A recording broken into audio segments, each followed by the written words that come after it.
আসসালামু আলাইকুম প্রিয় দর্শক, আমি Halim Chowdhury, Halim the blogger YouTube channel থেকে আজকে আপনাদেরকে নিয়ে যাচ্ছে একটি মুসলিম প্রধান দেশ এশিয়ার মধ্যে, কিরগিজস্তান। কিরগিজস্তান দেখতে একটি খুব সুন্দর একটি দেশ। আমরা গতবারের মতো একটি গ্রুপ ট্যুরের মাধ্যমে উজবেকিস্তান থেকে কিরগিজস্তানে যাচ্ছি। এটা ছিল আমাদের রাতের সফর। আমরা লোকাল বর্ডার দিয়ে কিরগিজস্তান প্রবেশ করেছি, যার কারণে আমরা গাড়ির মধ্যে থেকে ভিডিওগুলো করেছি। রাস্তার পাশে খুবই সুন্দর সুন্দর মনোরম দৃশ্য, এবং আপনাকে নিয়ে যাচ্ছি একটি ঐতিহাসিক স্থানে, যেটা কিরগিজস্তানের ওর শহরে অবস্থিত। এই যে গুহাটি দেখতে পাচ্ছেন, এটি আমাদের নবী হজরত সুলাইমান আলাইসাল্লাম তার সাহাবিজিকে নিয়ে ইসলাম প্রচারের জন্য কিরগিজস্তানে এসেছিলেন, প্রায় 3000 বছর আগে বা তারও পূর্বে। তখন থেকে তখন থেকে উনি এই গুহাটির মধ্যে আশ্রয় নিয়েছিলেন। এখান থেকে উনি ইসলাম প্রচার করেছেন। এই জায়গা থেকে ওনাদের লোকজনদের নিয়ে ইসলাম প্রচার করেছেন। 1949 সালে এটি ওর শহরের সবচেয়ে বড় জাদুঘর হিসাবে প্রতিষ্ঠিত হয়, এবং 1978 সালে এর 3000 বছর পূর্তি হয়, এবং 2009 সালে ইউনেস্কো রেকর্ড বুকে এটি বিশ্বের একটি সুন্দর জাদুঘর হিসাবে স্বীকৃতি প্রদান করে। এর মধ্যে এর অনেক কারুকার্য রয়েছে। আপনারা যেগুলো দেখতে পাচ্ছেন, এগুলো অনেক ঐতিহ্যবাহী, ওই দেশের অনেক কিছু বহন করে। এটাই দেখতে খুবই সুন্দর। এটি ওর শহরের, কিরগিজস্তানের ওর শহরের সবচেয়ে বড় জাদুঘর।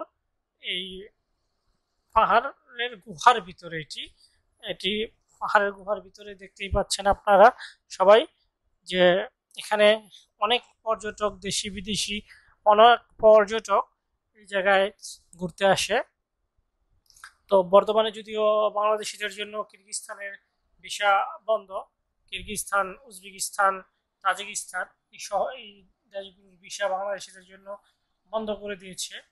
তো আমরা এই জায়গায় গিয়েছিলাম, এবং এর সৌন্দর্য উপভোগ করতে পেরেছি, এবং কিরগিজস্তানের আরও কিছু আকর্ষণীয় স্থান, এই যে যার মধ্যে আপনার এই যে শহরের মধ্যে এই যে এখানে অনেক পর্যটক দেখতে পাচ্ছেন আপনারা, দেশি বিদেশি অনেক পর্যটক আছে। এটা ওর শহরের মধ্যে, তবে এটা বলে রাখছি, ওদেরও কিন্তু প্রধান খাবার মাংসর মধ্যে ঘোড়ার মাংস। ওরাও কিন্তু ঘোড়ার মাংস প্রচুর খায়। আর এই যে দেখতে পাচ্ছেন, এটা খ্রিস্টানদের বড়দিন উপলক্ষে এই জায়গায় অনেক পর্যটকের সমাগম ঘটে, এবং খ্রিস্টানরা এই জায়গায় ওনাদের যেই উৎসব আছে, ওনারা এটা এই জায়গায় পালন করে। তো এই জায়গার বিভিন্ন দিকগুলো অনেক, চারদিকের পরিবেশটা প্রায় ইউরোপের পরিবেশের মতোই, অনেক সুন্দর। তবে এই সব দেশে শীতের সময় অনেক শীত, এবং গরমের সময় অনেক গরম।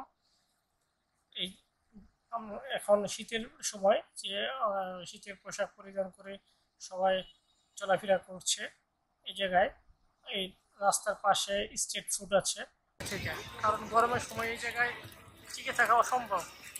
এখানে 50 ডিগ্রি, 49, 50, 46 তাপমাত্রা থাকে গরমের সময়। তখন এই দেশের মানুষই অসহ্য হয়ে যায়, থাকতে পারে না, তারা ঠান্ডা কোনো স্থানে চলে যায়। এই কারণে শীতের দিন কষ্ট হলেও শীতের দিন ভালো, যদিও শীতের তাপমাত্রাও অনেক কম, মাইনাসে থাকে, স্নোফল হয়, তারপরও শীতের দিনই কমফোর্টেবল, যার কারণে আমরা এই দিনটাই বেছে নিয়েছি। আজকে থাকবো আমরা কিরগিজস্তান, তারপর চলে যাব তাজিকিস্তান, তারপর আবার উজবেকিস্তান হয়ে বাংলাদেশে ব্যাক করব।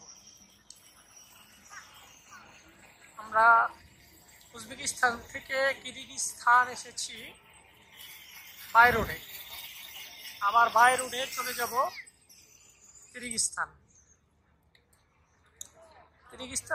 তাজিকিস্তান নামগুলো একটু অন্যরকম, তো ভুল হয়ে যায়। যাই হোক, দেখা যাক নেক্সটে কি হয়।